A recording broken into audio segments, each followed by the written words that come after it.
Bonjour, mon nom est Fabi, organisatrice du forum Autism Africa Forum. Alors que ce forum s'achève, il est important de prendre un moment pour réfléchir à ce qui a été partagé, non pas comme des histoires individuelles, mais comme une réalité collective.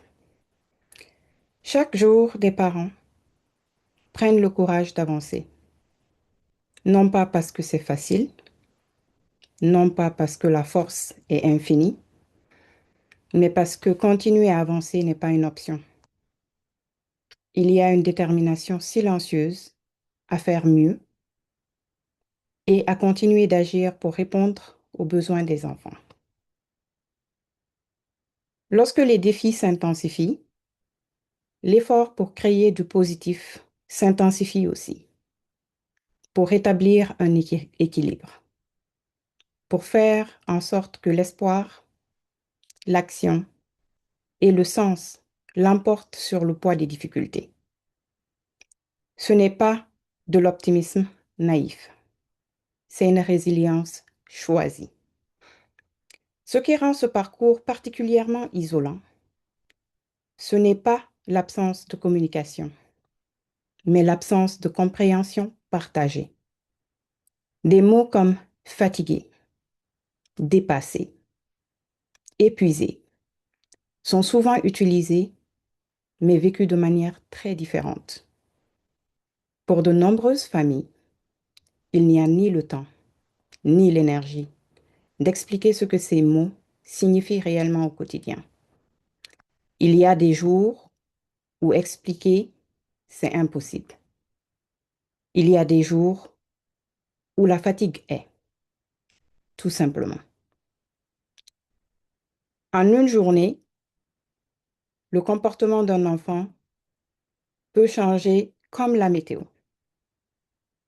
Il peut y avoir des crises, de l'inflexibilité, du païka, des cris.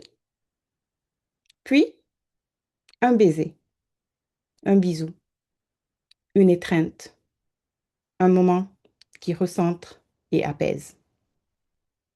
Ces contrastes définissent la réalité quotidienne de nombreuses familles. Et pourtant, elles continuent. Une reconnaissance particulière doit être adressée aux parents qui ont participé à ce forum. Trouver un espace calme, garder son calme, s'exposer publiquement tout en portant une fatigue physique et émotionnelle profonde n'est pas anodin. Beaucoup ont dit oui en étant malade, en déplacement, très fatigué, et même en pensant intérieurement, pas aujourd'hui, Fabi. Et pourtant, ils ont été présents. Ils ont été présents. Chaque parent a pris la parole ici et se tient sur la même ligne de front.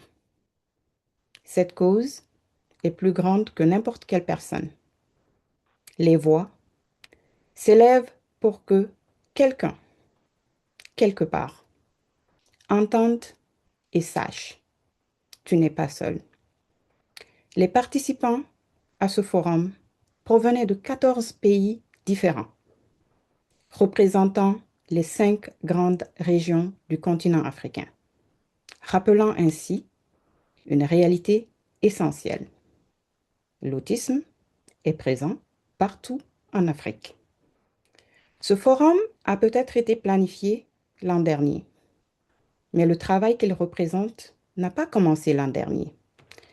Les actions partagées aujourd'hui reflètent des décennies d'engagement.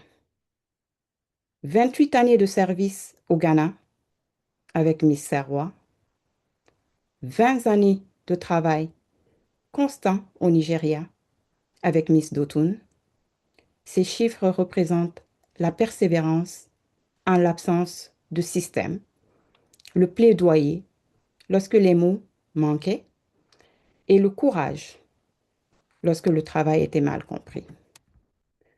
Donc ce forum n'est pas le début du travail. Il est la continuité d'un combat de longue haleine. Dans ce contexte, le leadership ne consiste pas à gagner seul, mais à gagner ensemble. Parfois, cela signifie soutenir en arrière-plan pour permettre au progrès d'avancer. Ce qui compte, ce n'est pas la visibilité, mais l'avancée collective. Ce travail n'est pas une quête de perfection. La perfection n'est pas l'objectif. L'action et l'impact le sont. Merci à chaque parent, chaque professionnel, chaque acteur engagé qui continue à contribuer, à écouter et promouvoir le combat dans un espace pour tous les parents, pour tous les enfants et pour toutes les familles qui sont présents en Afrique et dans la diaspora. Le forum est désormais clos, mais le travail continue et nous le ferons ensemble. Merci.